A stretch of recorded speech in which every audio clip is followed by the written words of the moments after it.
the webinar with Irou Shorem about critical pedagogy and the high schools in the 21st century is conducted within Futuropolis project implemented by NAZEMI and Institute of Anxiety, thanks to the grant of Ministry of Education, Sport and Youth. So thank you for that. They enabled us to meet. Few words about Irou briefly, because time is precious. Irou, for a long time, was a professor at the public university, City University in New York for 2 years. He is retired now, nevertheless, he is still active and he still works with teachers from many countries, like with us. And he, in fact, together with Paulo Freire, developed a critical dlouhá léta cestoval a pracoval. And implemented it to the education. So that's about it. And now I give the floor to Irou. Irou, please, floor is yours. Yes. Thank you very much for inviting me. I'm very happy to see your faces, and I would like to answer some of the questions sent to me. And the first question I would like to answer that I received, what does the teacher need to know to successfully engage in critical pedagogy in 2021? That is the first question. Here's what I'd like to say. First, we must believe that teaching is a very important and noble activity in society, that we are very important people. Even though we may not receive honors, or we are not paid very well, or our working hours are long, and so on, our work in society is extremely important.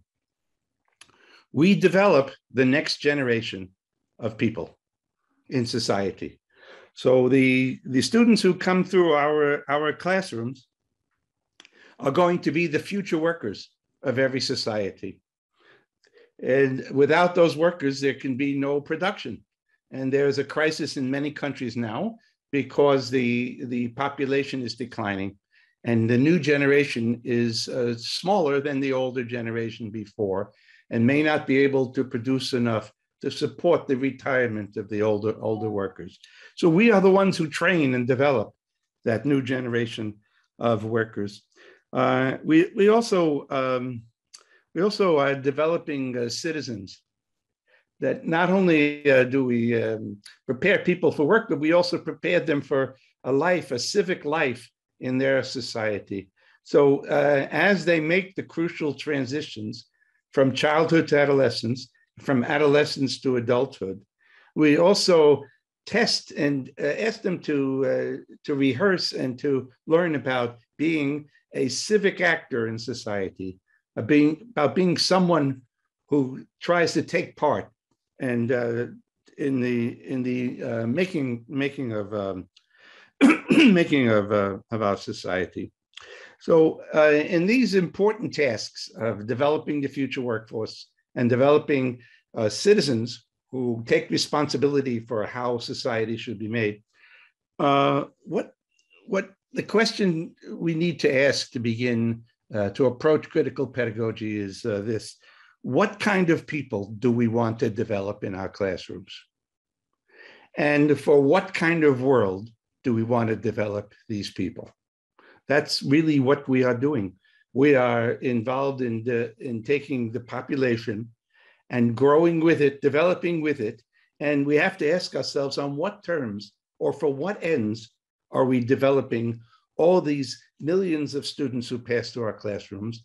And that question is connected to the larger question is, well, what kind of society do we live in?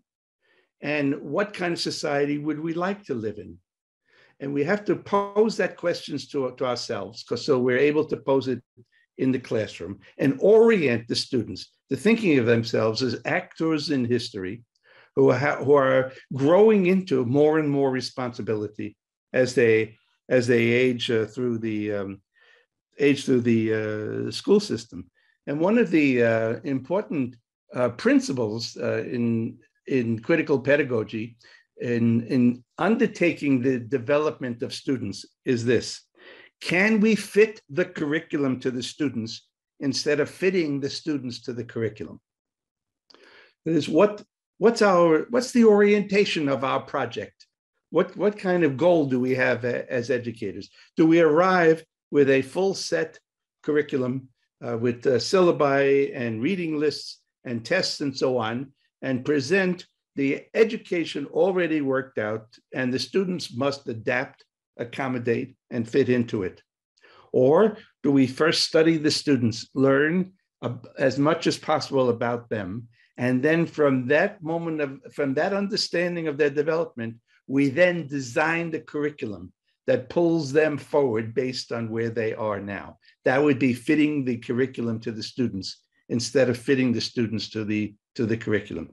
The first one is sometimes thought about as a teacher-centered or an authoritarian way to organize education, because we have a structure into which students must fit or accommodate. The second one is often thought as a democratic way of approaching education, because we ask the professionals who teach in our schools, that's us, the educators, we ask, can you learn who the students are, what they can do, and what their dreams are, and how they work and how they think? And then can we design a curriculum in all subjects that pulls them forward and ask them to take responsibility with us for their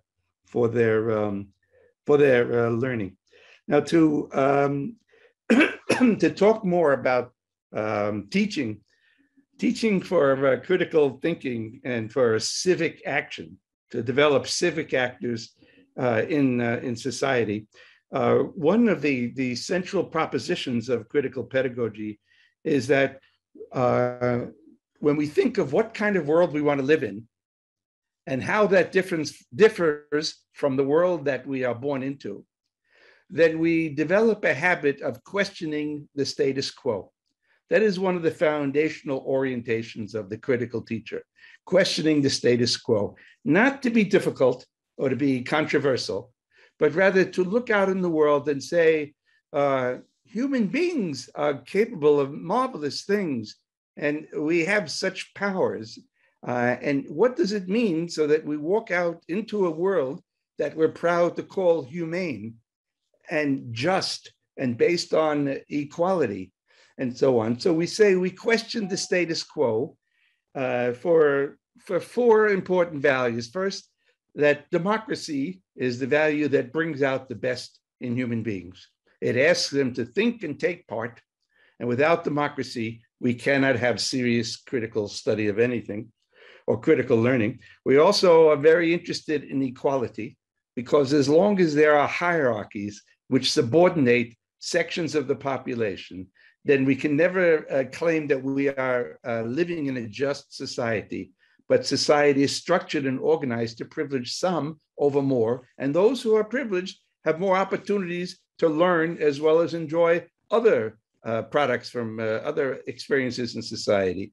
So democracy and equality are two of the transcendent goals of a critical pedagogy. And then the third one is ecology, or it's about the environment. Everybody knows that the COP26 just ended in Glasgow, and there were thousands and thousands of people in the streets protesting because after 26 years of meeting, the United Nations group has not been able to stop or reverse global warming. And we are almost certain to pass the 2-degree limit and so on, which is already having devastating effects. I'm not going to spend time talking about that because it's so widely in the news and so on. So we add ecology to democracy and equality because we think there is no life without the world, and that we have tremendous talents to work on the world and with the world, but the system we have is working against the world, and that has to be posed as a problem. And the last value for questioning the status quo is peace.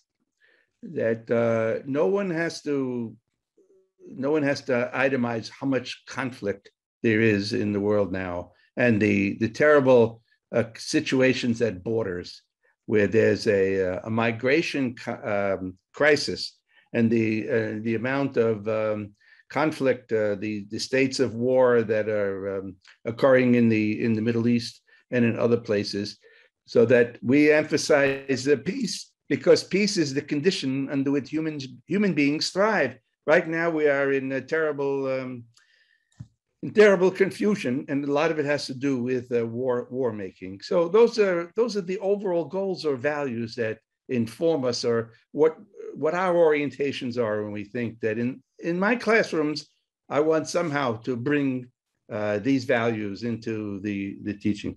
So what I want to do next is I want to talk about 5 domains of knowledge into which these orientations of democracy, equality, ecology, and peace, that we bring it in, and how do we gain knowledge in each of these domains that enables us to be a critical teacher. Here is the first domain. The first domain is the domain of the self, or the individual, or what the French philosopher Michel Foucault called care of the self. And so we are teachers, and as individuals, we walk into classrooms and we're officers of the institution who are then expected to initiate development, to start the education process. So we have to study ourselves first to see who are we and what are we bringing to the task. For example, I mentioned before that questioning the status quo for these values implicitly asks us to be agents for change, or change agents. Now, this is unavoidable to face the question of change, but it's also very difficult because we have no training for it. That is, when we are raised in the home, in our family, we are not raised to think of ourselves as change agents in the family or in school or in society. And when we come to school, there is no course or class in how to change society, or how to change the school, or how to change my education. And then when we go to college or into teacher education programs, there is no training in how to change the schools that we teach for. Now, when I go around speaking in North America, in the United States, I always advise that schools of education must make change agency a central feature of their program for in-service or new teachers. The new teachers arrive at schools and colleges not having any preparation for dealing with the institutional setting and the awesome power of the structure, and that it more or less, any ideals or hopes you bring, you have to adjust to the power of the school, the department, the division, the college, and so on.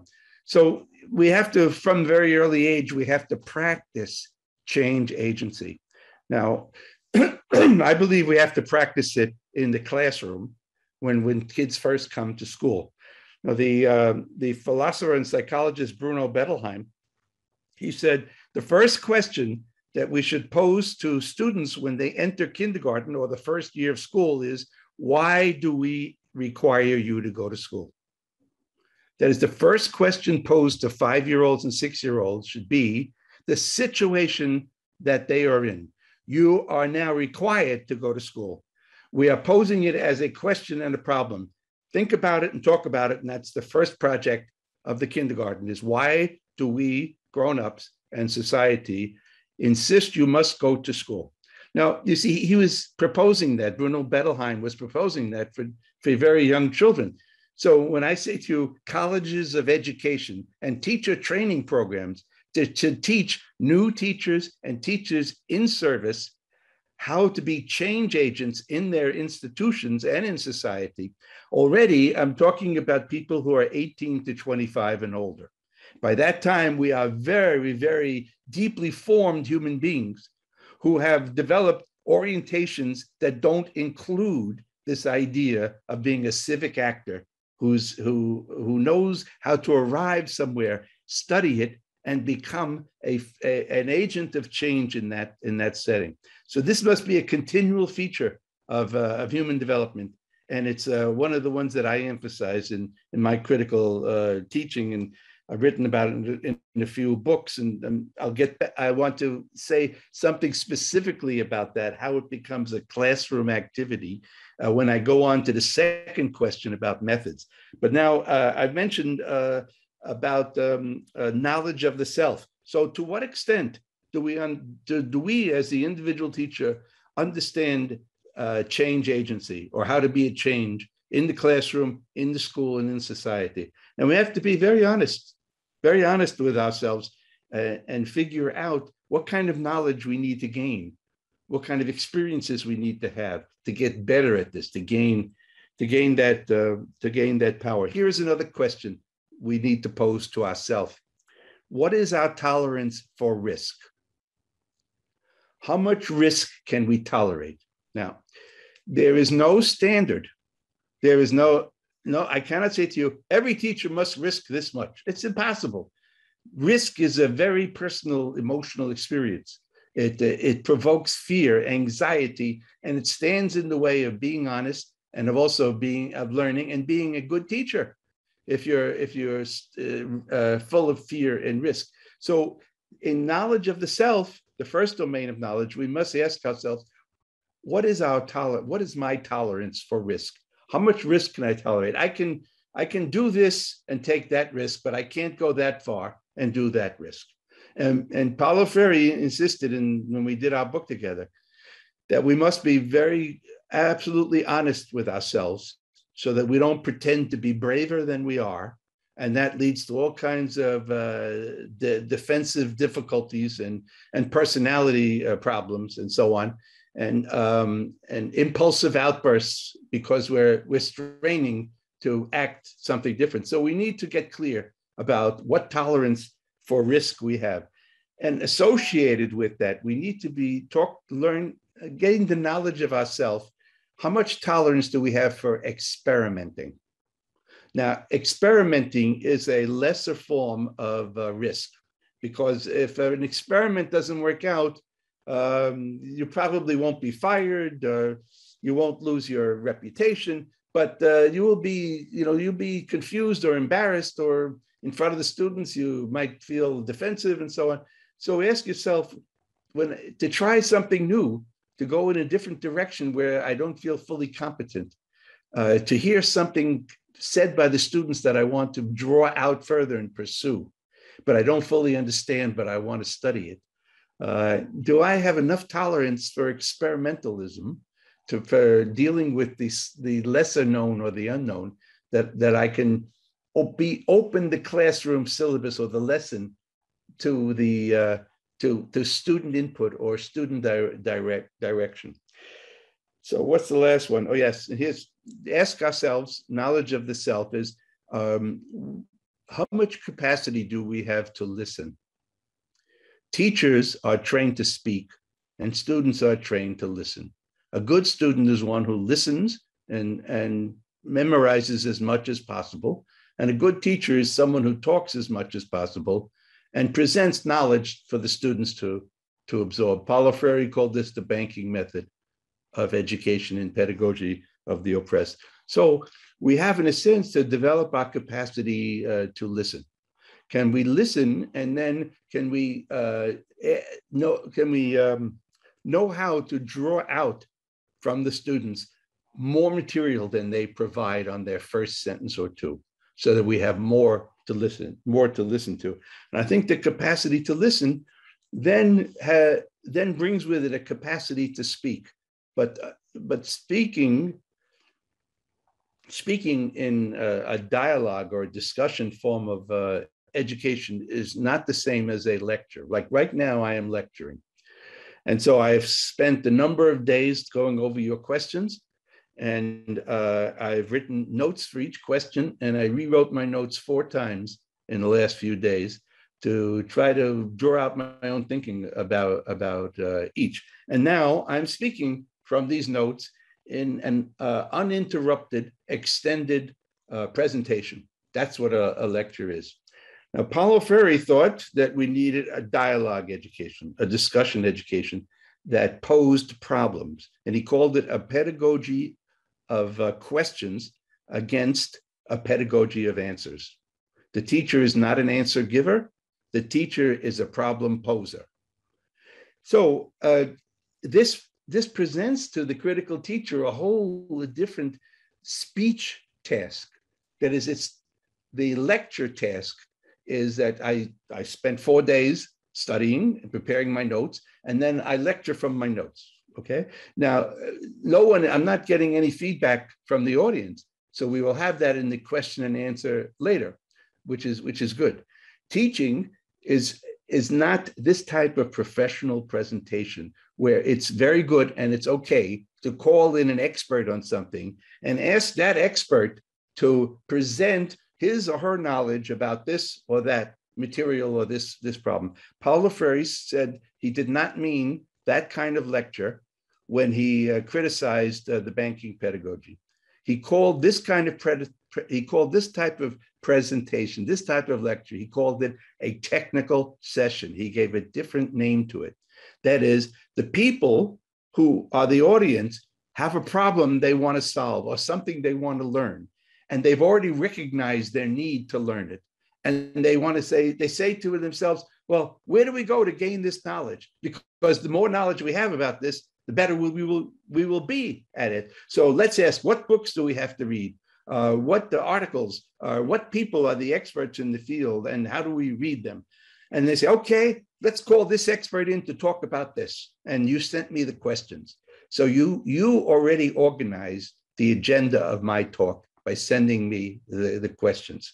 Now, that's a paradigm for critical pedagogy because I'm not answering questions nobody asked. Now, that's what an academic lecture is. The academic lecture is the lecturer conceptualizing the knowledge and then making a long presentation. I want to know what does the audience need to know about this question? And then they inform me of the technical needs and so on. Then I have to organize my presentation. I call this the democratic discipline of the teacher. This is the democratic discipline of the teacher. It's a dialogic format. That is, I don't come here with a preset lecture about what to tell you. I ask you to tell me what should we talk about? What matters to you? And then that disciplines my presentation by your offerings. Now that's the model of the dialogic method, and it's the model of the problem posing teacher. So I don't lecture in any of my classes unless at a certain point there's a accumulation of questions that have come up in the dialogue that I can make a presentation on based on what I've heard from the students and what I have encountered in their way of understanding what we're studying and so on. So they have authorized me to lecture. Now I want to say that again, because critical pedagogy changes the nature of authority in the classroom, the power relations of the classroom. That is, what we are trying to do is to authorize the students to raise questions and pose problems and make statements and comments about subject matters. And that the teacher now participates in how they have presented their understandings of whatever we are studying. And I join the dialogue. And the more I am democratically disciplined by the dialogic process, the more I gain the right to speak in my own voice. Now, here's what this means. What this means is that when I am lecturing, I am speaking in what we call in English the declarative mode. I'm making declarations. I'm making statements. Statements are sentences that end in periods. And I speak extended paragraphs, all that end in periods, because they are declarative sentences. In the critical classroom, my my habit of speaking is declarative. Just a second. I'm trying to find the word. It's it's a question that I'm posing questions. So the sentences end in question marks. So when the students hear my voice, the declarative sentence ends in a down sound of the period, the end of the statement. And then I've made my statement. But when they hear the question, it ends with my voice high up. My voice is high. That is the signal in human speech for the other person, the person you are addressing, to respond, that the floor is now open to them, that the speaker has finished posing a problem or a question for general discussion.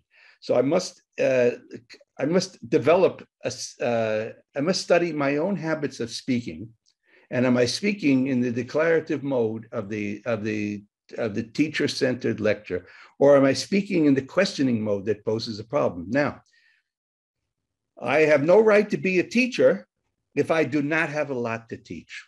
So I must know a lot about something, or else do not be a teacher. Become something else. Be a carpenter, be a medical doctor, a nurse, whatever. But if you are a teacher, you must have very in-depth knowledge about some subject matters. Okay. Now, how do I integrate my developed subject matter expertise into a dialogue that's student-based or student-centered? Because they are not experts in the subject. They come to school because the teachers have been hired as the experts. So typically they expect we will start lecturing nonstop about our expert knowledge and so on. And that is the most passive way to learn, except if the audience itself, like you, organize a technical session to which you bring the expert and discipline her or him with your questions in advance, to which he or she must address. Okay, now, the democratic discipline of a dialogue enables me to elevate the profile of my commentary the more successful and the longer it goes on. That is, if the dialogic process, problem posing and drawing out student commentary, my asking questions and commenting, responding to student comments and so on, if that goes on and students become situated in the dialogue, then I gain the right to say more every lesson, every class meeting. I gain the right because I have displayed and carried out my democratic commitment to a dialogue. That's a dialogue is mutual, that we are here meeting because of some subject matter and how we think about it and what we need to learn about it. And so what happens is, during the semester, I start out saying as little as possible, and that my profile, my speech profile, elevates elevates in terms of me providing more of what I know as the dialogic process brings more students into the dialogue, into the discussion. Okay, now that's so. What I've mentioned this because I have to study my own speech. I have to gain the knowledge of how I speak in classrooms, and whether I'm speaking in the traditional way of the teacher-centered presentation, or the dialogic manner of posing problems so that the students say as much as possible for as long as possible. Here's the second domain of knowledge. I have to study my colleagues. In whatever school or college I teach at, I must study my colleagues, the other people, the other professional, my peers. I must learn as soon as I can who is who. So I must find out if I'm interested in being a critical teacher and to teach in the way I just described, to question the status quo. Do I have any allies on the teaching staff? Am I alone? And that's the worst news of all, is to be alone. Paulo Freire always said, he always repeated an African proverb. He said, it's impossible to confront the lion alone. It's impossible to confront the lion alone. You must bring all the hunters of the village with you, or else you will get eaten for lunch by the lion. So the first thing I must do is get to know my colleagues and especially trying to see, is anybody an ally to work on critical teaching? Can we do some collaboration together? Can we experiment? Can we co-teach in a class? Can we set up a study group of teachers like us who want to take responsibility for our own development? So in this study group of teachers, we report to each other what we do in the classroom, and we are brutally honest. This worked and this did not work. This happened in the classroom, I don't know why.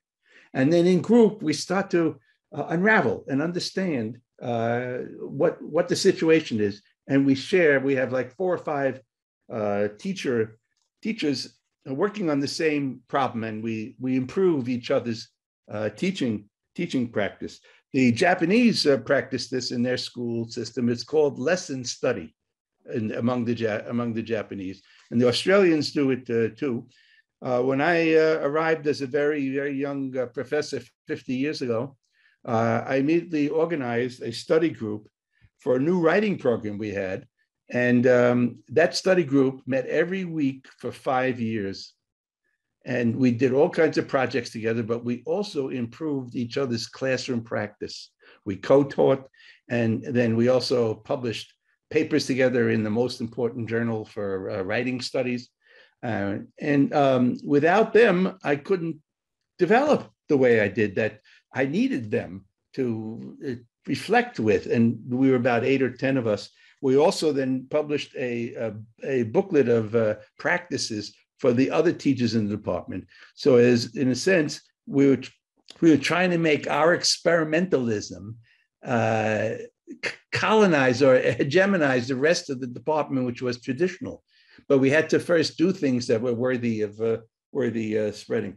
So any teacher who experiments alone is very vulnerable and is working at the highest risk. And that is something that is just not, you cannot live with. You will be isolated, and you will be mistreated and probably fired because you're so out of step and so on. But if there's a group of people working together, then a group protects each individual in the group. And no school can get rid of 6 or 8 or 10 people at once, because they won't be able to replace it. All right, that's knowledge I have to gain about my colleagues when I come to school and want to be a change agent. Also, I need to ask if there's a teachers union and what effect they have and how they operate. Here's the third domain of knowledge. That is, I have to then study the students, and I have to study them as an anthropologist and a sociologist. I must try to do an ethnography of the students for whom I teach. I must learn about their class level, their the life of gender in this community, that how do men and women relate, how are women treated. I must learn about race and skin color, and what ethnic differences and how that plays out here. I must also pay careful attention to the age of my students, so that whatever I design or ask is age appropriate. And then I must learn about their family lives. What kind of housing do they live in? What's their diet? How do they get food? And what kind of food is very popular here? What's the situation with wardrobes and clothing? And for example, my wife used to teach at a inner city high school, and students in New York gets very cold in winter. Probably you get very cold in winter also. Some students don't have winter coats. And so when September and October become November and December, they come to school with the same light jacket. So the teachers then raise money to buy winter coats for the students who don't have winter clothing. So this is called creating the conditions for pedagogy. That is, I'm talking to you about how to teach, and I'm saying, okay, let's pose a problem. And let's do a lot of writing about the problem, and do low stakes writing as much as possible about all the things and so on. So I'm already in the classroom talking to you about pedagogy. But if something is interfering with the beginning of the class or the opportunity to teach experimentally or differently, then we have to create the conditions for pedagogy outside. For example, I've had students who come to class without food. They don't eat. So they haven't eaten all day. So late afternoon, we have a class, they fall asleep on the seat. So I say, first, what, am I boring or what? Am I just not worth listening? Then I began to think, this student looks very bad. So I said, did you eat today? And she said, no. So I gave her $3 and I said, go to the cafeteria and eat and come back after you've eaten. So and then another student couldn't get to class because she had no money for gasoline. So anyhow, in the early days, I had to make small loans to the students to create the conditions for pedagogy. This only raises the question of inequality and hierarchy, where most of the students in America are working class. Although we have 14 million students in higher education, most of them are working class. And so they have very serious economic problems. Later on, I began to stop using textbooks because they couldn't afford the textbooks. And so I had to learn how to teach without textbooks. So I wrote my own materials and Xeroxed them and handed it out. And I also went around collecting copies of textbooks that the book salesman dropped off in the department, and I would hand them out for free to the students and so on. But if I ignore the conditions for critical pedagogy, who am I? I'm fooling myself into thinking I have a free path to go ahead. So food, then clothing, and then what kind of recreation do the students get involved in? Is drug taking a very big problem here? Do most of them smoke? How many of them have to work for money outside of school because their families need income, and so on? And what's especially important as students get younger is that it's a grave mistake to keep students sitting at their seats the whole day. This is called in English in America seat work. That at their seats, students are supposed to sit at their seats, very well behaved, and listen and do all the work at their seats. The younger the student, the more activity they need, the more physical activity. There must be breaks, and that we must do the physical activity at the start of the day. When students come in very, very energetic and so on and so on, we must go for hikes and in playgrounds and this and that, and work with toys in the classroom, do presentations and so on. And then as the day wears on and their energy level declines, then they're more happy to be seated and so on. So that's one thing I ask about them, is their recreation and so on. Then I ask about their dialect. How do they speak? What dialect do they speak?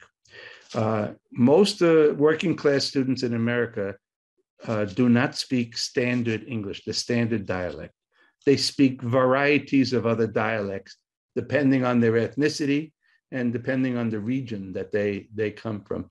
I arrived at school speaking an urban dialect. I did not speak standard English. I learned it in school. I maintained my urban accent in English. I sound like an urban person because of the way I pronounce words, but I've learned the syntax and lexicon, the word choice, the vocabulary of the elite.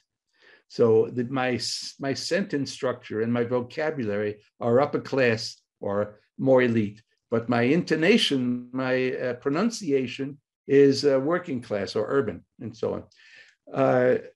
So we must learn, how do the students speak? What kind of dialect do they bring to class?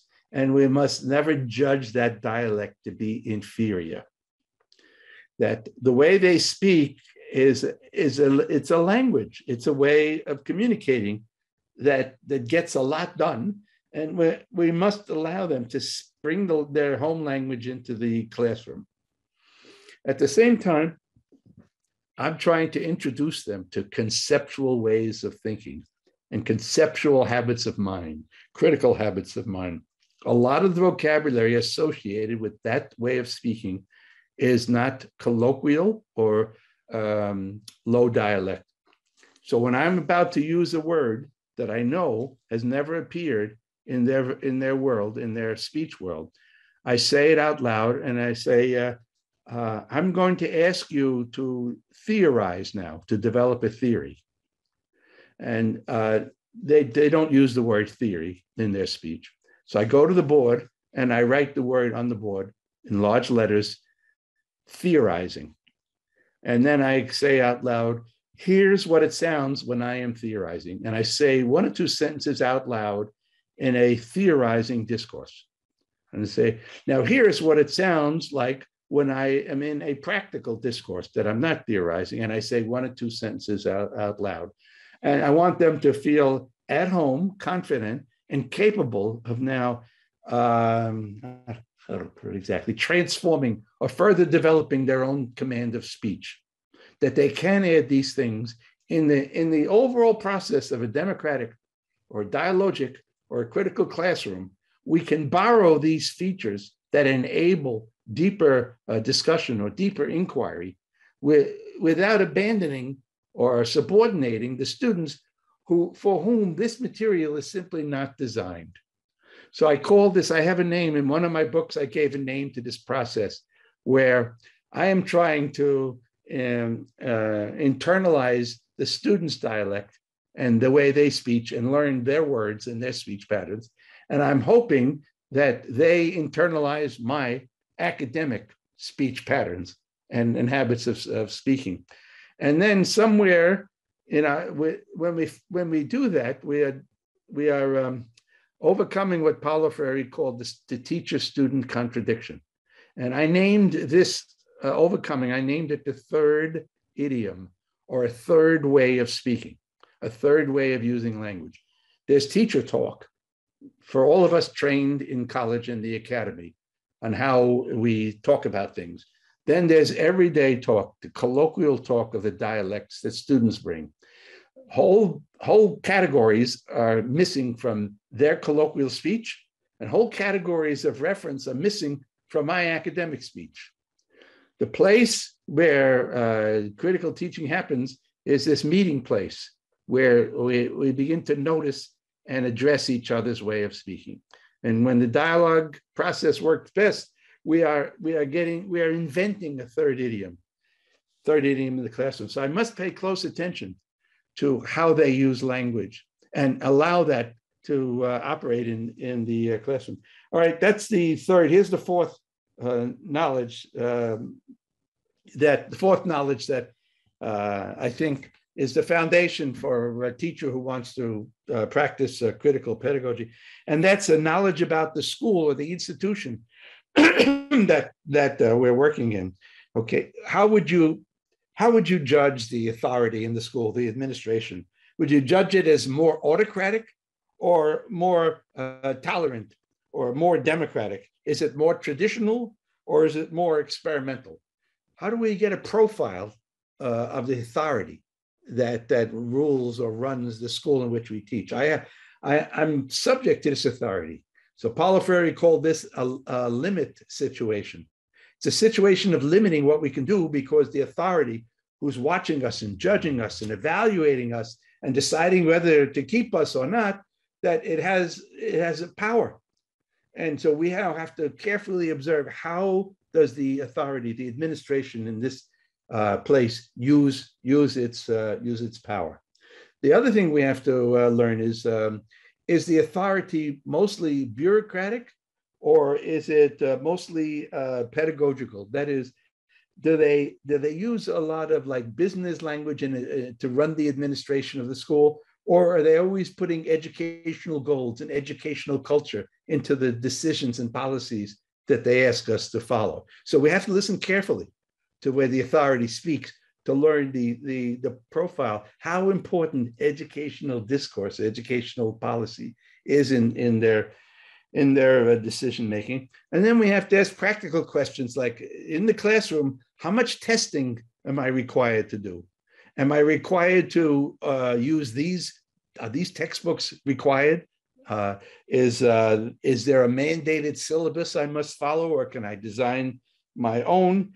Do I have enough resources? What kind of resources are available in the school, or are we short some resources? For example, when I arrived as a young teacher 50 years ago with my writing classes, I asked them to write TV scripts about their everyday life. And then we had a TV studio, and we would go to this TV studio and we would produce, they would produce small plays about their own lives, about family life, this or that. And then in the second year, the budget was cut for the TV studio. And I was told, there's no more TV studio. So I had spent a year or two, the students loved it because it made them feel like TV personalities and celebrities, the lights, the cameras, So I had to then give it up. I wasn't able to use this method because the material resource was taken away. So I had to move on to something else. And here's the fifth domain of knowledge that I would study if I was a teacher trying to do critical pedagogy. I have to study the location, the community in which the school is set. And I have to ask, the politics, the ideology of communities are not the same in society. Some are more to the left, some are more to the right, some are more religious, some are more less religious. So I have to get familiar with what kind of community the students come from. I have to know the community outside their homes. And I also have to get to know in this regard the political climate in society at large. When I started teaching 50 years ago, the political climate in the Western world, in America, Canada, and in Western Europe, was liberal and experimental. And as Michel Foucault said, it was from 1960 to 1975, you could criticize everything. As he put it, everything was criticizable. And it was remarkable. And that's the time in which I came of age and in which he wrote his first books and so on. So it was a very liberal, progressive, open period where the authorities, the power, as Paulo Freire calls it, the power now in power, was on the defensive, in retreat. And the progressive forces from the bottom up, the democratic forces of society, Black folks and women folks and working people and so on, from the bottom up were on the rise. So it was a great time to be a young teacher, and it made it a lot easier. But then, as the movie says, the empire struck back. And so suddenly the dark forces arrived, and we had a 5-year war in my university that the wrong side won.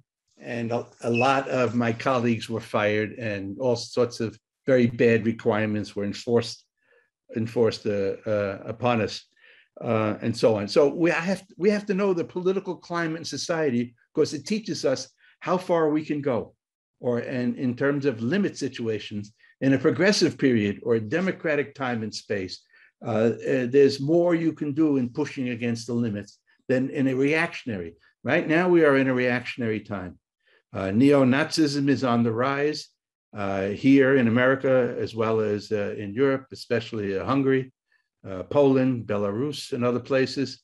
So the initiative now is on the right, and the liberal forces are in retreat or on the defensive, and so on. So this is a very difficult time for teachers, because critical teaching proposes democracy and thrives in democracy, as do human beings.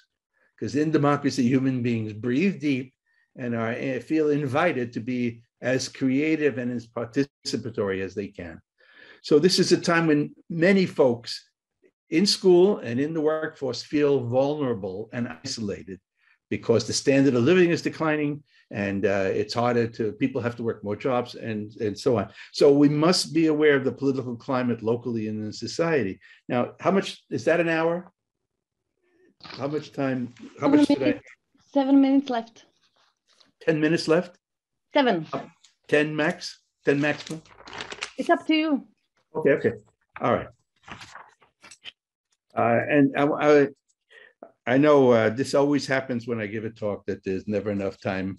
I'm happy to come back if you think it's useful. You can also send me emails with questions and thoughts. Eva has my email. I'll be happy to get questions. People send them from everywhere. I answer them and so on. So we'll get as far as we can in this short time. Okay, so the second question was, whose methods can a critical teacher use to work with dynamics in the classroom? First, to answer this question, I made a list of the people who have most influenced me, the scholars and the educators and the authors whose books have been most influential to me. I'm going to mention their names. There's no time to explain how each worked, but I want to mention their names because all in the last 50 years, and especially at the beginning, I was reading constantly to try to teach myself, to gain the knowledge. So it would be the American philosopher John Dewey, very important. The Russian cognitive psychologist Lev Vygotsky, Maria Montessori, which I'm sure everyone has heard. There's also a very experimental educator named A.S. Neal, who ran a school called Summerhill in England for a few decades. Then there's a very, very important educator in Italy named Don Lorenzo Milani, who wrote a book called Schoolboys of Barbiana. And he was a priest, a liberal priest, who was banished to the wilderness by the Catholic Church in Italy, to one of the poorest, most remote places, where he decided to start a school for the poor children. And his students learned to read and write. And then they wrote a book called Letter to a Teacher, where they were talking back to teachers about what school should be. And it's an event in the history of education for the illiterate and the impoverished of interior Italy to write. So it's called Schoolboys of Barbiani. And a lot has been written. His name is Don Lorenzo Milani, Milani. And then there's this New Zealand teacher who was wonderful with young students named Sylvia Ashton Warner. And she worked with Maori native children and English children in New Zealand. And then, of course, Paulo Freire. And then a lot of educators in Australia have done very important work about student-centered teaching. Anyhow, those are the people I read. And so, and then I read some Americans like Herbert Cole and others who were working in the American context. Anyhow, these were the people from whom I borrowed ideas for a student-centered theory and practice. That a theory and practice based in the needs of the students. As I said in the beginning, how do we adjust curriculum to meet the students' needs instead of asking the students to adjust to our curriculum? Those are two wholly different undertakings. And those are the people I read. And can we fit the curriculum to the student and so on? All right. Now this, in terms of the methods, that this, as I've been saying before, that it's that participation, it must be very participatory. That is, on the first day of class, I don't say anything when students come into the classroom. I hand out a sign-in sheet, a sheet that asks for certain information about their name and address and so on, what they're studying in school and so on. And then it has about 10 questions under it. And the last question is, what advice would you give to the teacher to make your education work very well here? So before I say anything to them, I'm asking them on this sheet to write advice to me, the teacher. Some of them don't write anything because they've never heard such a question. The question has never been asked of them by a teacher. They don't know what to say. They also fear my authority, that if they say the wrong thing, I'm going to judge them failing and so on. They don't know who they are dealing with yet. So it's very intimidating to about a third of the students, and they write nothing to a very little. Some write a sentence or two. Some write very useful commentaries to me. For example, one wrote down, "Don't kill us with your voice. Don't kill us with your voice." And so I'm trying to understand this from the student's point of view. So you see, I'm studying the students. As my first responsibility as a critical teacher, I must study the students. So if there's 30 or 35 students in a class, maybe 10 or 12 will actually put material down that really educates me. This is one of them. Don't kill us with your voice. So I try to remember, and it's like when I walk the halls and listen, teachers are speaking very loudly. And they think if they speak louder, the students will understand better, that the students actually suffer a deafness of some kind, and that their job is to develop a strong voice. So so I had to promise not to kill them with my voice. So you see, my habit is to say as little as possible in the classroom for as long as possible, while yet providing activities and problems so that students read, write, and discuss as much as possible for as long as possible. I'm trying to reverse the typical classroom experience. Typically, you come into a new class and the teacher makes a presentation about what we're going to study, when things are due, what we're going to read, how class will run, and so on. We have an expression in English called reading the riot act. I don't know if there's a similar expression in Czech, but reading the riot act, like the British came to the rabble, in the colony who were protesting, and they read the riot act. They say, if you don't shut up and leave and go home, we're going to shoot you. So that's like a metaphor. Reading the riot act is that you've got to do this because I say so. Okay, you're laying down the law, the authority. Okay, so I don't read the riot act, but I present this sign-in sheet, and then I present some opening problems that are existential, experiential. For example, I asked the class to write, I put 4 things on the board. I say a handful of almonds, the nuts called almonds.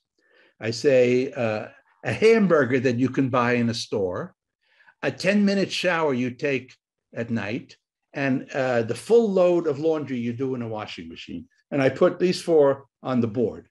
And then I say to them, they're all familiar to the students. So I begin with experiential material that's legible to them. It's very important, that word legible and concrete.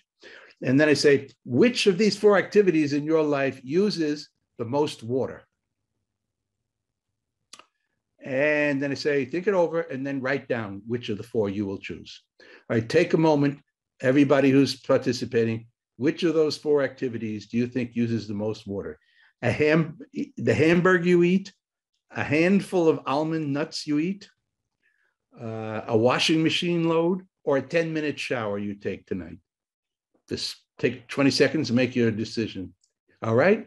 So the students also, I tell them each take out a pencil, paper, and they write their choice. Okay. They've made their choice. Now, the very important thing, this is a very important cognitive step.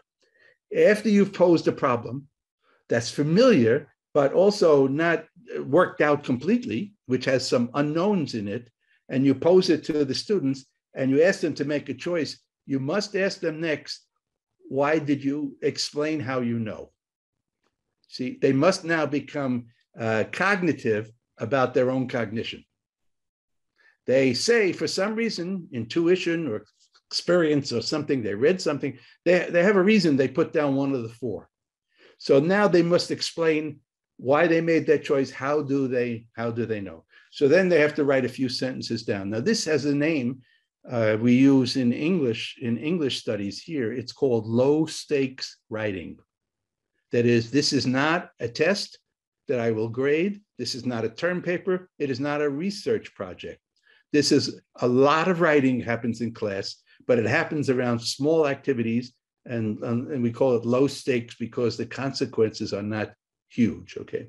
Then after they write their explanation, I say, okay, form groups of 3 and read your explanations to each other, because I want them immediately not to listen to me, but now to start getting used to discussion with each other and pairing intelligence and the way that they understand. So they read to each other and in groups of 3 or 4. Then you see, I'm not making any commentaries. I'm posing activities and questions. Then I say to them, did anybody in your group come up with the same answer as you? Just as a simple way of organizing a group. So some people in this group over here on that corner say, yes, 3 of us thought it was the shower. Okay, they have their answer. Okay, and then I turn to the rest of the class and I say, how many other people picked the shower? And a few hands come up, because I want them to feel that they already have allies in class.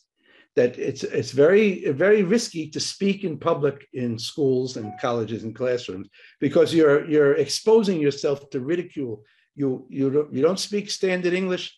You may say the wrong thing. You may get the question wrong and so on. So I have to calm their fears about speaking in public. Okay. So I say, anybody else? And so 5 hands go up over there. So this group says, oh, so we got allies. Other people agree with us. So I say, okay, so look, how about 2 of you reading to us why you chose the shower, okay? Then I'll go on. Did anybody choose the hamburger? And we'll do the same thing. Did anybody choose the almonds? Did anybody, what's the 4th one? Forget. The shower, the hamburger, the laundry. Anyone choose the laundry? And then I bring in a text, and I bring in a printed text, which is an article about this very thing, about water use, okay? Now, this text I bring in, I call this the official text, because I got it out there in society, in the world, published in some place by an authority. Whatever they say and do and write, I call that the unofficial text, because no one has authorized them, no one is publishing them, and so on. So it's very important that students produce the unofficial text before we bring in the official text. The official text will silence their way of thinking and speaking and writing, because it will set the standard for what this means and how to think about it. So it's very important to pose the problem and then generate unofficial text, and then to spend as much time on the unofficial text, then to bring in the official text. Because look, hey, we are teachers, we have knowledge, we know which of these 4 items uses the most water. And this is a scientific question. So this article I bring in is about that, it's research. So do you want me to tell you which of the items uses most, or do you want to do your own research? Can I have is anybody really curious, dying of curiosity? All right, I will tell you, because there's an ocean between us. So here's what I will tell you. The item among the 4 between doing a laundry, a hamburger, almonds, and what's the 4th one? Almonds, hamburger, almonds. Shower. What's that? Shower. Shower, right. That it's the hamburger. A single hamburger uses more water than a full load of laundry. One hamburger, to produce one hamburger, uses more water than a full load of laundry than a 10-minute shower. And almonds come very close. The Chinese are buying almonds all around the world because it's a very popular dish in China. So anyhow, so then I bring in, so then because it's been legible and meaningful, and it's already been generated in their own writing and reading and speaking and so on, they now get an official text in standard usage. And they see how research sounds, and then we compare it, and then we compare it to their own choices, and so on. And then we compare the official and the unofficial. So what I've tried to summarize here is like the idea of method. That if I tell you that we want to adjust the curriculum to the students rather than adjusting the students to the curriculum, that's a theory. So every theory must now have a practice. Practice means I have to have a way of doing it in the classroom. So what I've just run through is a simple example of how I might do that. Okay, so listen, I think my 10 minutes extra is up, right? Okay, so yes. I want to thank you for being so patient and listening to me for so long. I'm very, very grateful for your attention. I'd be very happy to hear any thoughts or questions people have. Tak je prostor pro otázky. Ptejte se klidně česky, nebo jsme taky... Now there is room for questions, so feel free to ask in Czech or in English. So you can now ask Ira. So feel free to ask a question if you wish.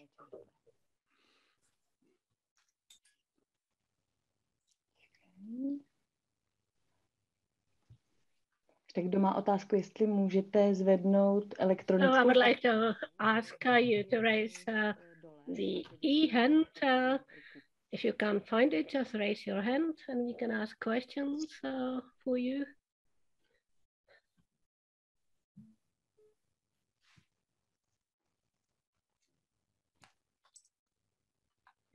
So we are maybe silent by authority already, sure.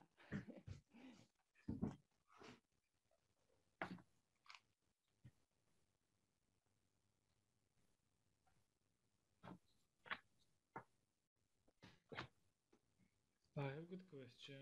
I will use my position.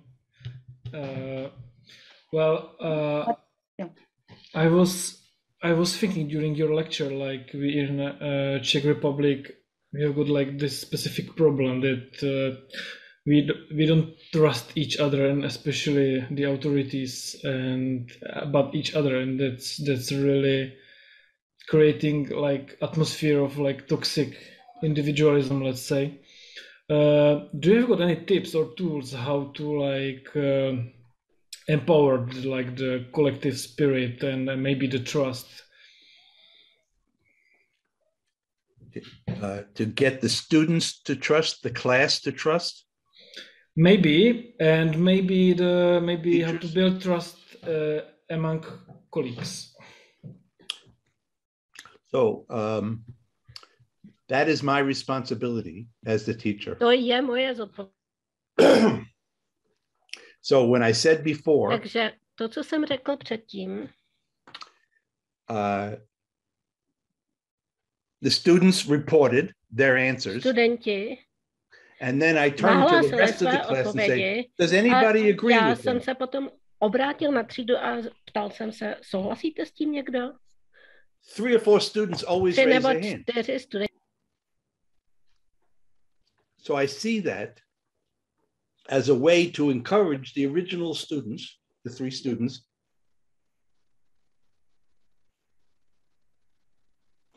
you're smart. You're on the right track. You're doing good work. People agree with you.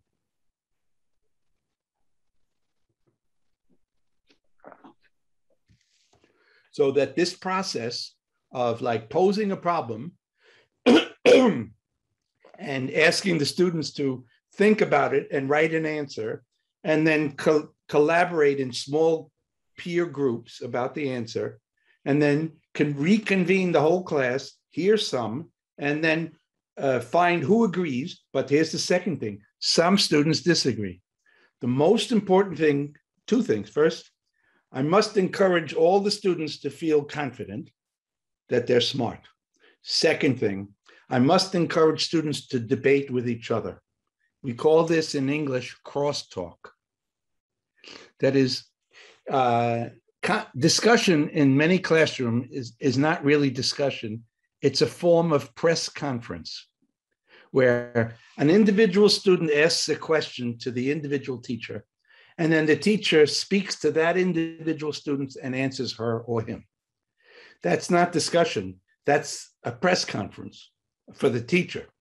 So discussion is that people are addressing each other across the classroom without going through the teacher in a way that is respectful and orderly. So if someone says something, excuse me, if someone reads something, I always ask, does anyone want to hear more from this student, or does anyone have a question from this student? Or does anyone agree with this student who feels the same way whenever I pose a problem? First thing I want to do is get the students debating among themselves.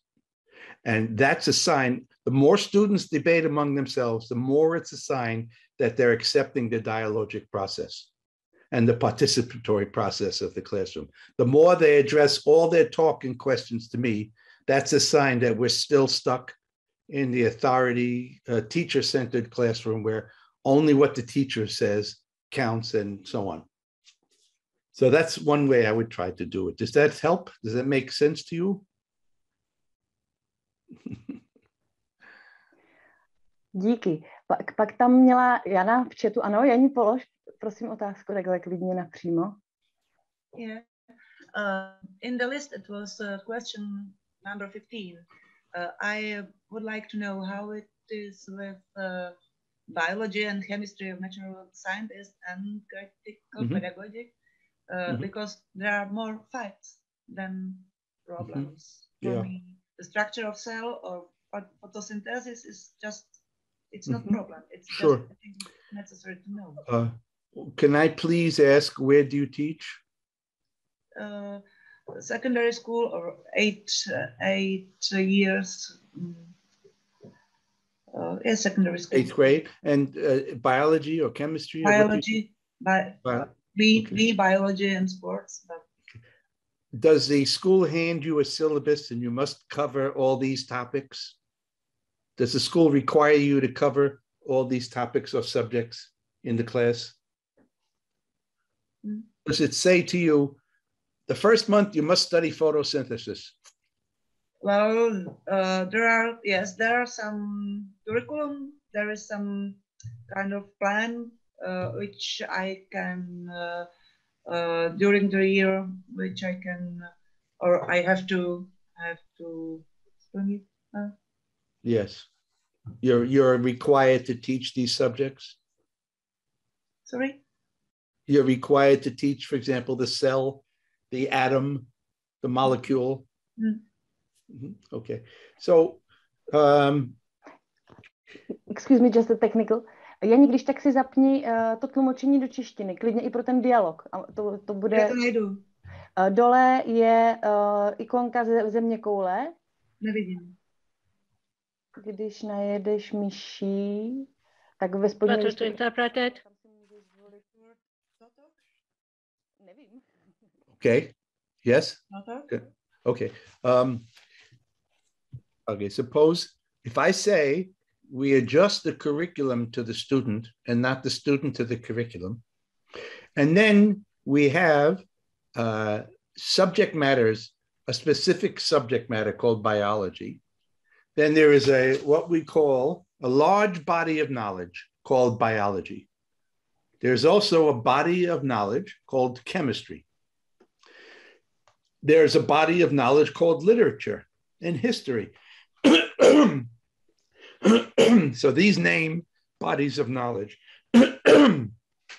So the people that the educators I mentioned before, the names of the educators, they believe that we should teach that we should teach experience first and the concept second. So that this is John Dewey, and he says John Dewey, the American philosopher, was famous for saying an ounce of experience. He said, an ounce of experience is worth more than a ton of theory. Because when we start with an experience, we can learn everything we need to know. What I wanted to talk about in terms of teaching science critically, I wrote down, there's not enough time, but I wrote down, instead of teaching atoms or molecules, like having a section called photosynthesis or having a unit called atoms and molecules, we instead have a section called food. What? Can't hear. Is our friend saying something? Can you hear? Can you hear me? Yes, they hear you. They hear you. You hear me? Okay. All right. So we have food, and what I was thinking about is that in we study the biochemistry of food. We might start, say, with bread, and ask about the biochemistry of bread. The biochemistry of bread involves yeast. Honestly, I do not know what yeast is, but I think I would like to know. And yeast, when teaching about yeast, what does bread look like with yeast or without yeast? And then what is yeast? What is the chemical and biological, the chemical composition and biological activity of yeast? And that through yeast, actually, we start with bread. So I would come to class with about 10 loaves of bread, each one different. And then I would show the bread and I say, does anybody eat this? Of course, everybody eats bread. Okay. And then we'll say, can anyone explain to me how bread is made? And so what are we going to study? We're going to study the science of bread. Bread making is a science. And so I would ask, okay, I would say, look, it says, I bring in something to read. We must have yeast. And what does yeast do? Then I would bring in the biology and the chemistry of yeast. Now that's one component that we could study. And what happens if you don't include yeast in bread? I would bring in bread made without yeast and show the outcome and so on. Now, the second thing I would do is I would say, what is gluten? Gluten. What is gluten? Some breads have no gluten. Some have a lot of gluten. Some people are made sick by gluten. So I don't even know what gluten is, but I know I avoid it. I've read things that say don't eat gluten and so on. So I don't eat bread with gluten. But I would like, if I was a science teacher, I would want to study the biochemistry of gluten and why some scientists insist that it makes some people sick.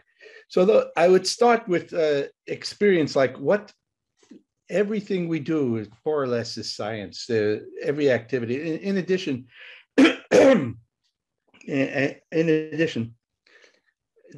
if we approach this experientially, we can also approach it in an interdisciplinary way like this. Who made the first bread? When did bread appear in human society? Where and who made it? So now we're dealing with anthropology, archaeology, we're dealing with history. Then I would say this: in what parts of the country in what parts of the Czech Republic do people eat this kind of bread and not that kind of bread? So now we would be doing an ethnography and sociology of bread, that in different places in the nation, different kinds of bread are popular. And what grains go into bread, and where, now we do geography. Where is the grain grown? And now we study, oh, well, this bread is made from corn, this bread is made from wheat, this is oat bread. And we say, where are these grown in the Czech Republic? Where does this come from? And so on. Then I would say, okay, when corn and wheat and oats and rye bread are grown over there, how does the rye get to the table as bread? Now I would want to do the science of processing. At what time is rye harvested? When it's harvested, how is it then processed into grain? How is the grain then? What is the machinery involved? That's what I would want to know. Yes. I think this is the challenge for the biology teachers, because this is so much about bread, and then how to fit it in the curricula if it's like obligatory. So yes, you could take something from the everyday life of the students and then do the biochemistry of that. For example, water. Thank you very much. I wanted to say one more thing about water, that I've urged a lot of teachers to study the water that comes out of the fountains in schools and do the biochemistry of water and compare it to the water that comes out of the faucets at home. And then to ask the question, how does the water get to this faucet? And when I asked the question before, how much water is used for any of these activities, water has so many ways that we could go. We know now that there is like a water crisis. In my country, there is a terrible drought in California where 40% of our food is grown on the West Coast where there's a drought and so on. So water is like a crisis now in some societies. Anyhow, then I would study that in the science class.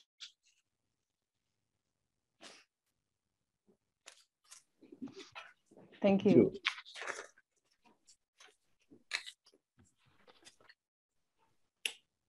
Petře?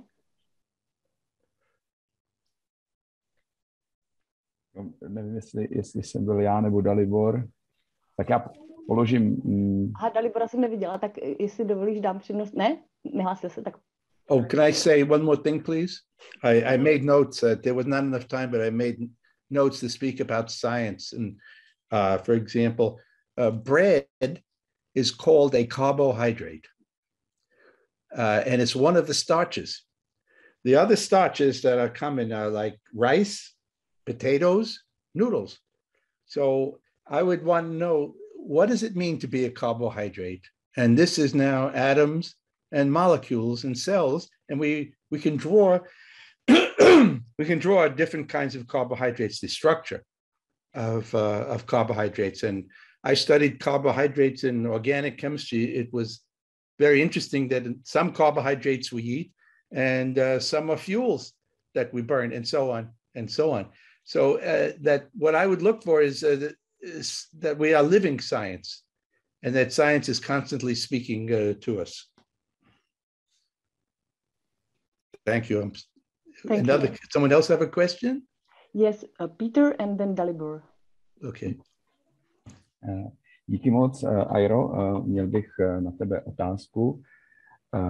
Paulo Freire vlastně často hovoří o transformativní akci, že vlastně ta kritická pedagogika má vést žáky k tomu zmocnění, v podstatě uvědomění si svojí role jako občana svobodného, a pak to vlastně má vést, ta pedagogická aktivita, nějaké autentické transformativní akci, která změní situaci vlastně žáků. Tak jsem se tě chtěl zeptat, jakou máš ty zkušenost za ta léta, nebo co by si doporučil, jak můžeme v tradičních školách vlastně vést žáky k té transformativní akci ve svém okolí a podobně. Díky moc.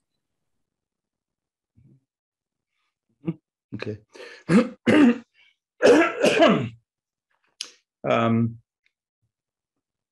First, we have to ask, which students are we working with, and what are the conditions of their everyday life, and what are the conditions of schooling. So I'll give you an example of what I could do in a classroom.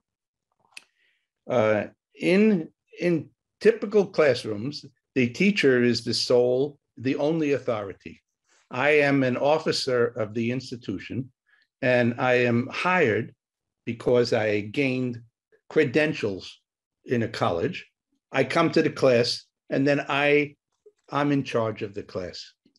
So this model of what we call in English unilateral authority, which is part of banking pedagogy or monologue, that the knowledge comes only.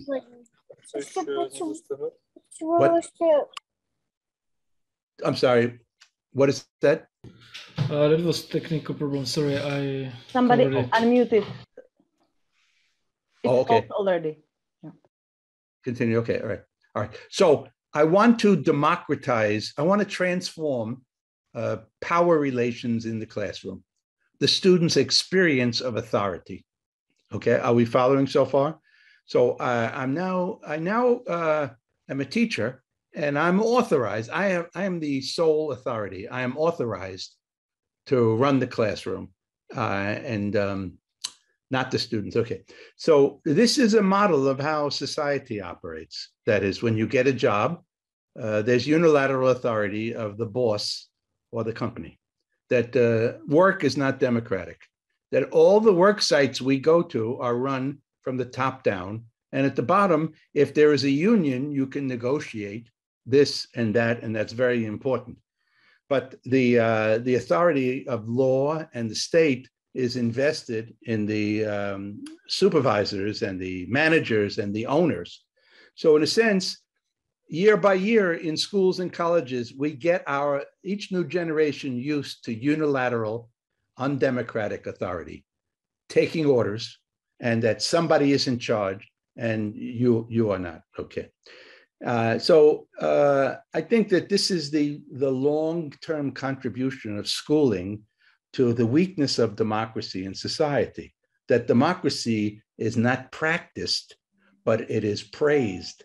It is a verbal or rhetorical praise. We love democracy. Democracy is wonderful, but we don't practice it.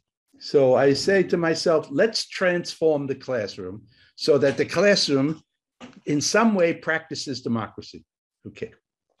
So in the first day of class, I ask the students on the sign-in sheet to nominate topics they want to read about, write about, and discuss. So I want to now compose the syllabus from their suggestions and what questions do you have about writing that you want this class to work on. So I ask their input from the start with that in that small way. Then I've also done an experiment with what's called classroom rules, the rules of the classroom. So I ask them to write down, for example, do they think people should be allowed to eat in the classroom? And so we write down a provision and we discuss it and debate it. And then in this typical, what comes out is this, that people can eat in class as long as they take out all the mess. They don't leave a mess behind. And so that's typically a rule. But I've done that more elaborately with what's called a grading contract that I hand out in the early in the semester. I hand out the teacher's proposed grading plan, the teacher's proposal for A grade, B grade, and C grade. And then on the sheet, I list for an A grade, I list all the things I propose a student should do. And I do that for a B grade, and then I do it for a C grade. And then I have some classroom rules at the bottom I suggest, like, for example, no insulting, no yelling at people, different things about grading, but the A, B, and C is there. I hand out the sheet and I read it out loud, item by item, to the students. And I say to them, I am trying an experiment in my classes.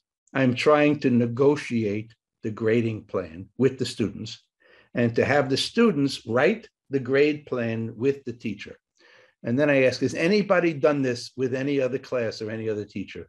Nobody has. So do you understand the problem? First of all, as a teacher, I never did it in any classroom with any teacher.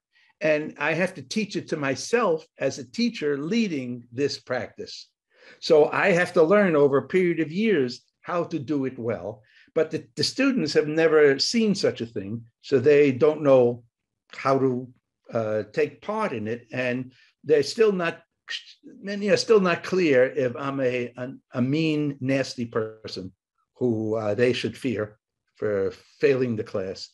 So I read it out loud, item by item, and so on and so on. And then I say, does anybody have any questions about these items? And then I wait for students to ask questions. Then I say, does anyone have any suggestions for items that should be changed, removed, or items that should be added to the plans? And typically what happens is that the first week, the students don't feel competent to engage in that discussion. So I say, well, I want everybody to take home the plans and come back next week I'm going to start class with a discussion about any refinements or changes you want to make in the plans for each grade. So they go home, then they come back in a week and I start class. And slowly, it takes some of the bravest students say, we should be allowed more absences, or we should be allowed more latenesses, or we should be, the papers are too long. They should, finally, someone takes one or two brave students to say out loud something. And, so it's very important is that when the student says it out loud, we should not have to write so many papers. It's very important that I maintain what's called a blank affect. That is, I should not show any emotion on my face because they are carefully reading my face for my disapproval. So I have to just take it as a matter of fact and say out loud, okay. And then I repeat what they said to the whole class. And I said to the person, can you please now explain why you think that's a good idea? Okay, why you want that? And that person goes on and they take some time explaining. And then I'll say, does anybody agree with this plan, this change from that person? And I very patiently go around looking to see. Sometimes someone will say that I agree. And I say why and because and so on. Okay, sometimes somebody will disagree. And so we begin to have a small, I call this a constitutional assembly. That is now we are we're constituting ourselves. We're constituting our own governance, our way of governing ourselves in the classroom. That's what that sheet is. It explains how are we going to relate to each other and work with each other. So it's very difficult to get the Constitutional Assembly underway because no one has ever done this. So do you understand it's a transformative moment in the experience of the students as subjects in a classroom?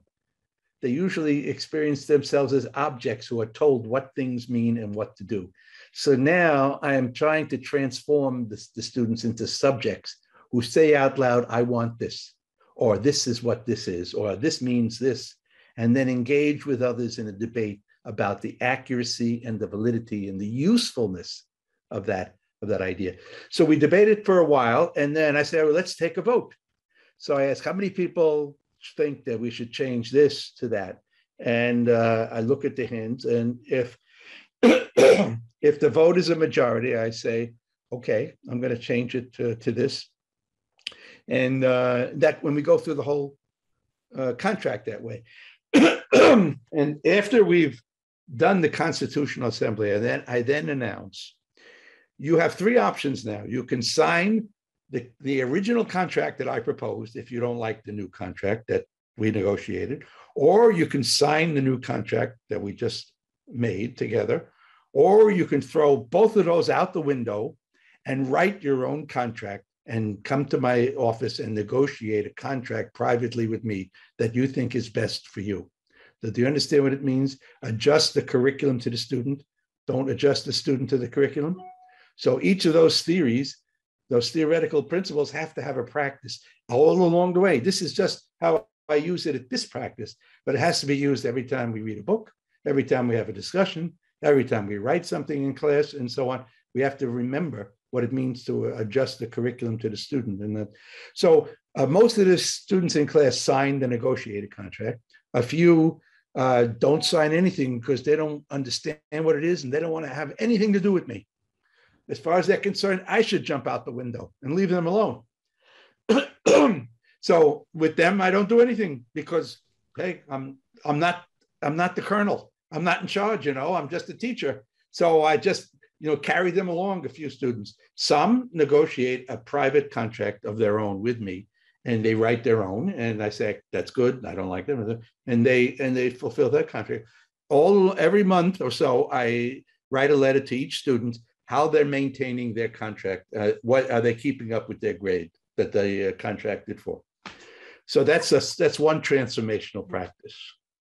There is an additional question from Jana. If you do this with each new group. Yes. Yeah. Yes. Jak staří jsou ti jeho studenti? How old are the students? Yeah. The students during the day classes, they are 17 to 19. Yeah. And in the students are 11. Our students are 11, 12, 13. Yeah. 14 as maximally. Yeah, right. Which we work in this project, and then we are responsible to not to the students, but to the parents. Yeah. Parents want us to do something. Yeah, this is an option. It's not. Yeah, it's like one kind of practice. It's been tried at some other schools and colleges in America, but teachers are generally not willing to undertake. Teachers, this is one of the risks that, whatever. But the man I mentioned before, A.S. Neil, N-E-I-L-L, who wrote the famous book Summerhill, he included in his community meetings, he included students of all ages to make the rules for the community. Mm-hmm. And that I don't teach 12-year-olds, but I wish I did, because I'd like to see what is possible at that age. And for any of these practices, you understand that we are more or less inventing each along the way and learning how to do it and what is possible and what is not possible. So in some classes, this negotiation is not possible. the students are too afraid. Also, they work too many jobs outside school and don't have time to learn. They don't have time to learn a new practice, which requires more attention. Traditional schooling is a routine. It's a habit that students learn. Yes. Excuse me. I would like to make space. There are 2 more questions. Okay, it's okay. Go ahead. We have just 20 minutes. So okay, if we can leave this thread. Yeah. That's fine. Thank you. Peter, are you okay with that? Yeah. So then it's Dalibor and Michal. So yes. Dalibor. Okay, thanks. Hello, and thanks for the great lecture. Ira, may I have a question about grading? Because we all work in the context of a primary school, and we are supposed to grade the students' individual effort. And unfortunately, we are supposed to grade them for providing answers rather than asking questions. So my question is that consistent with critical pedagogy, and how to grade? Because in a primary school, we can't just grade essays or opinion pieces. Thank you. Yes. I think testing, there's quantitative and qualitative education. Quantitative education tests students, and they're graded on their answers and how close their answers are to the accurate one. I think that testing is not good for student development, that we should involve students in a different kind of learning process. The learning process should be qualitative like this, that we should build something. Like, let's say we are in the United States, we're studying Native Americans, the native population. In the school assembly hall, we should build an Indian village. We should study books to see what was an Indian village like in this area when the white people first arrived from Europe. And then we should build an Indian village, and then have all the classes come and all the parents come and see. This would be called an exhibition. We should exhibit what we learned. And then everyone should take part in it. And then we should get feedback from the parents. So what did you think of what your children did? We should also have a lot of magazine writing and journalism, that the students should interview each other and interview the principal, the head of the school, and publish that. And then we should go on field trips. Like, I think it would be very good to visit a bakery and talk to the baker and see what kind of flour and we have to interview the baker. What kind of flour does the baker use to make this bread, that bread, and that bread? And what is, which flour does he or she use to make pastry? So what's the difference between bread flour and pastry flour? And then who are the employees? And ask the baker, why did you become a baker? And write his life story. And how did you learn how to become a baker? And what's the hardest thing to do when you are a baker? And what do you like most about being a baker? Who are your customers? Do you have any really difficult customers? What do they do? So what we would do is write basically the life story of the baker. But we would also then learn about a job in society, how much the help earns, and how does this get that's called a field trip. Now we can go to all kinds of places. We can go to automobile stations and speak to auto mechanics and ask them what breaks down most often in the cars you fix, and why is that, and which car do you think is the best built car that you work on, and so on. All the time we're gaining knowledge about flour, and where does he buy his flour from, and about like the carburetor and the way the fuel, and ask the auto mechanic, what will you do when all vehicles are electric? Is that going to be a bad time for you? Or do you think it's going to be good? And then we can go home and we can study what's the difference between the internal combustion engine and an electric vehicle. How does the electric vehicle move the car? How does it do things differently? Now, this is science. and we would learn about lithium-ion batteries. And it would be, but it could start with a field trip. It would be very good if we can locate somebody in the community with an electric vehicle and go interview them and see how it works. Then we would come back. Yeah. So this is an example how to gather knowledge then through tests. And can you connect it to the Dalibor's question, like about the grading? So if this is, right. If you want to, Okay. So now we call this, the grading could be portfolio grading. That is, we'll say, when we do the project, we want you will, in your portfolio, your folder, you will put an explanation. What is the difference? Explain how an electric vehicle works and how that's different from a regular vehicle.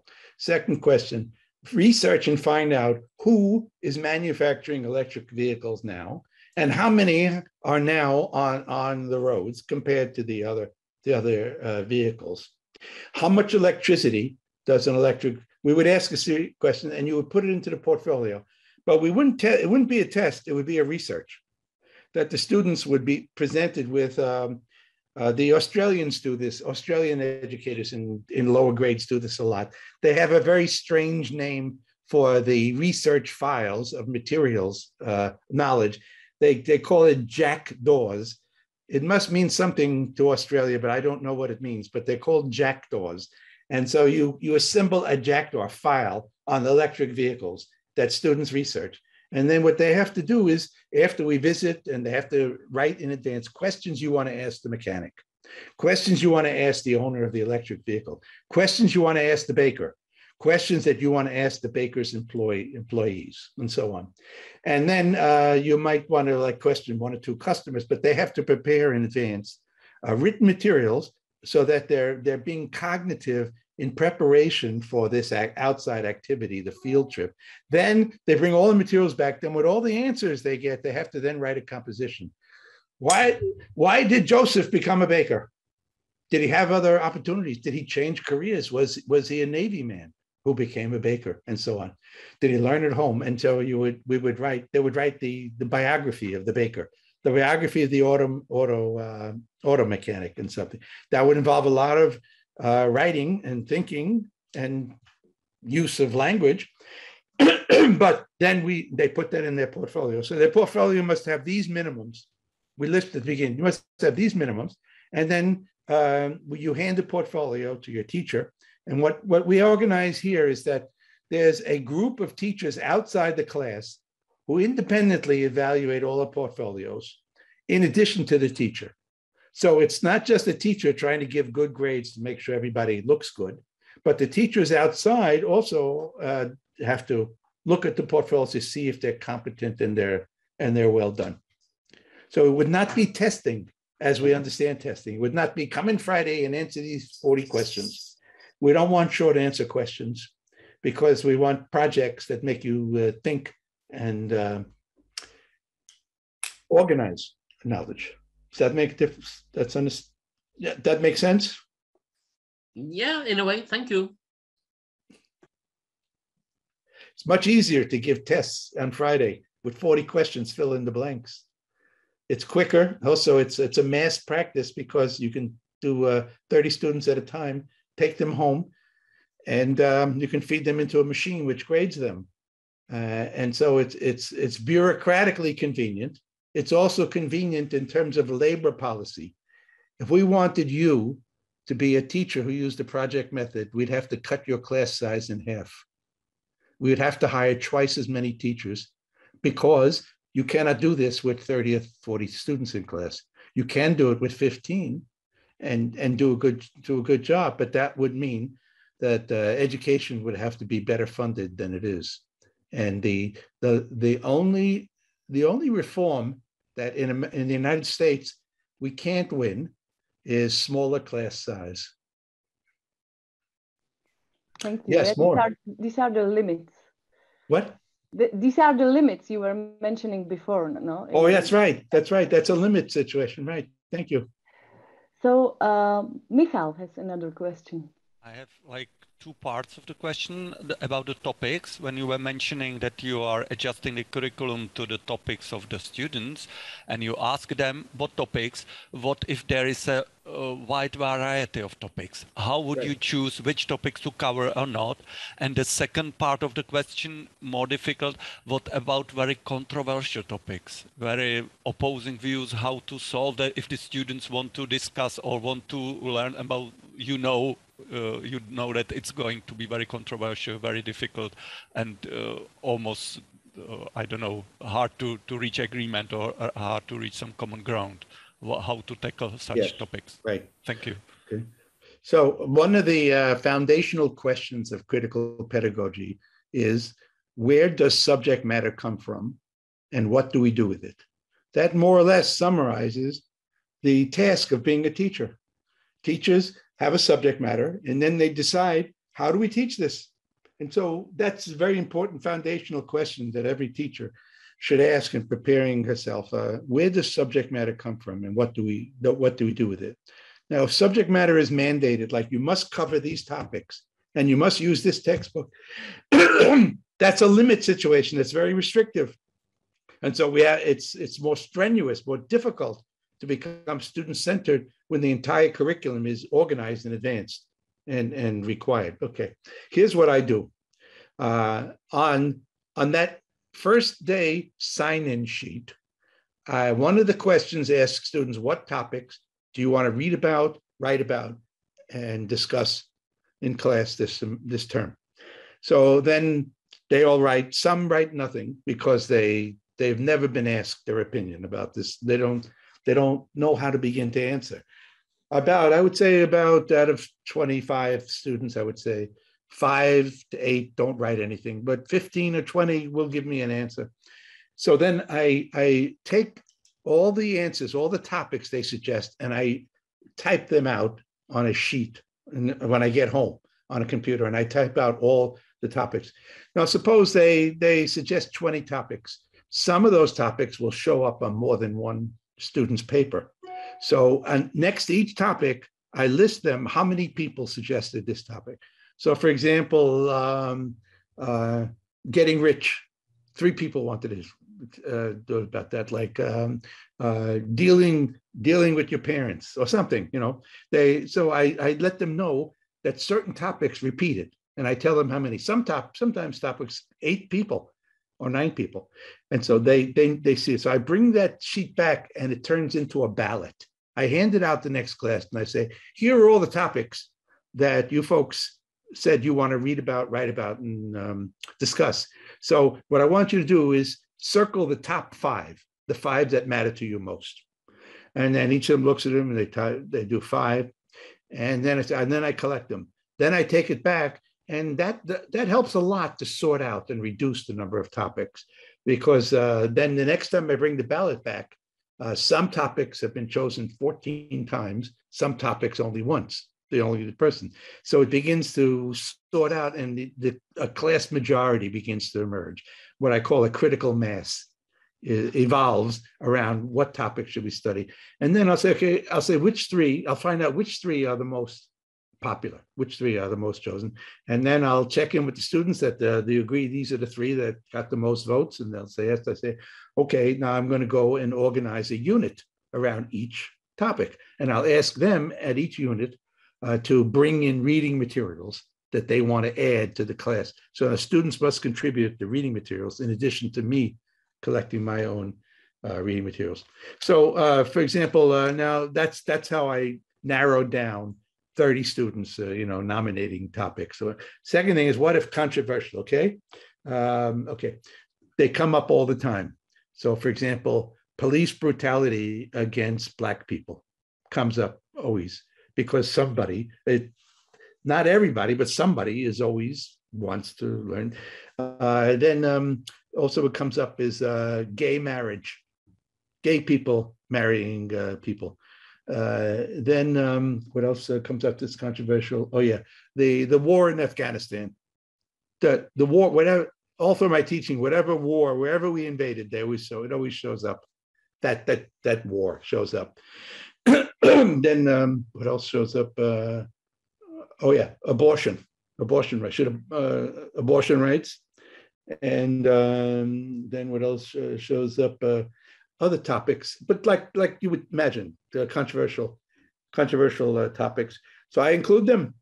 First of all, I am not suggesting them, and I am not speaking in favor of them to signal the class, you must choose these topics because I like them. I'm blank affect. I treat all the topics the same, and they all show up on the ballot. And then I see how many people want to study abortion, how many people want to study a game. Oh, another thing shows up is illegal immigrants, shows up a lot. And so if they win the vote from the students, then they are part of the syllabus. And I don't rule them out, because like I say, I have not chosen them, and I don't push them, but they want them. Now, I have that freedom because I teach first-year college students. So they're considered adults, and all these controversial topics can be put in front of them, and they're not children anymore. So the children, our societies consider children must be protected from all these topics.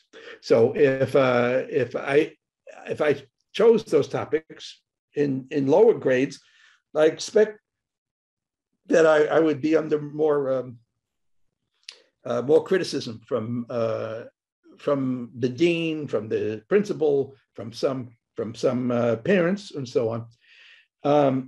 If some students come up and they say, look, I can't write about abortion, or I can't write about homosexuality, I will say, okay, you don't have to. What do you want to write about? And I'll say, you pick your topic, and you have to hand in the same composition, same length and so on, but you can pick your own topic.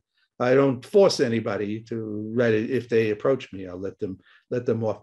Now, I have colleagues who teach in lower grades who bring up these questions about racism and inequality and violence against women. They do bring them up in their classes, and they are veteran teachers, and some are new teachers. And this is what I said before: you must know the political climate in your school and community, and you must have allies who will agree with you and defend you, so that you're not isolated and alone.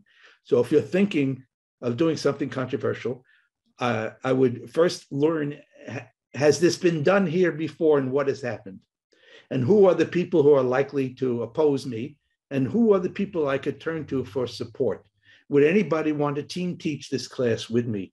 Now, I taught when I first got to college 50 years ago, I had a gay friend, a homosexual friend who was in the department, and he and I co-taught a remedial writing class in male liberation, because at that time, women's liberation was much in the news, and we wanted to experiment with the topic of male liberation. And so he joined me, and we raised questions of homosexuality. We actually made a play in the TV studio about homosexuality and so on. And there were all men, 10 or 12 men, and they loved it. There were a couple of Marines, soldiers, who opposed everything homosexual you could name and let everybody know about it. But I was very young. It was a very experimental time in America, and so I did it. But I would want to think.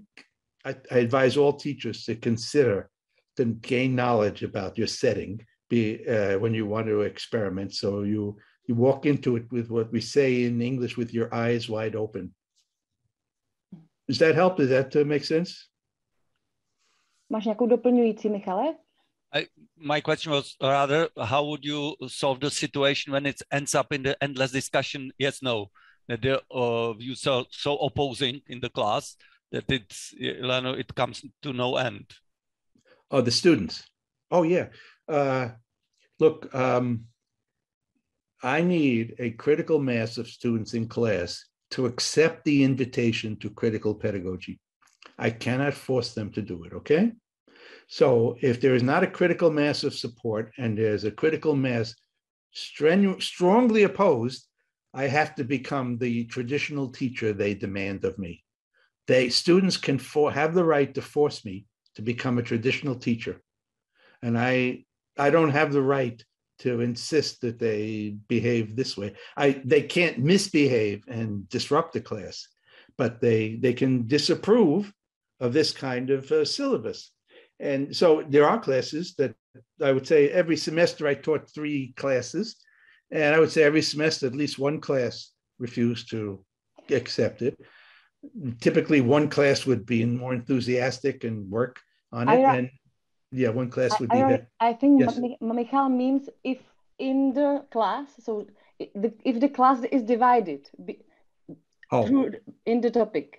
So if there are like 2 sides. I see opposite, yeah. Yeah, 2 opposite sides. So how to end it somehow? Like, yeah, they don't have to agree. I think that's the experience of democracy. Democracy is a orientation in time. So it's 8. Yeah, democracy is a rhetoric for the non-violent solution of conflict. That's what democracy is. Democracy is a rhetorical means for the non-violent solution of conflict. That's how I understand democracy. So the students don't have to agree. And if we were like, but when we're dealing with a policy, like what should we do for an A grade? What is an A grade? We have to agree. So I'm instructed how to judge, how to evaluate the A grade, and they also know what to do. So, but even then I tell the students, if you don't like the contract that we negotiated as a class, you can throw it out and write your own with me privately. And that's the limit of how much I can require a mandate in this process, because this is not social policy making. We are not in a government. We're not in the Congress or the Parliament, where we have to come to a conclusion about doing this in society. So I push it as far as I can, but the students don't have to accept. If more teachers did that, more students would accept it. The fact that they know so little about this democratic process and have been in school 12 years already and have never heard of it, never practiced it, makes them uncomfortable and hostile and worried about it. So if schooling was democratic, then by the time students got to college or by the time they got to work, they would expect classrooms and workplaces to be democratic. So that's the transformation that's involved here.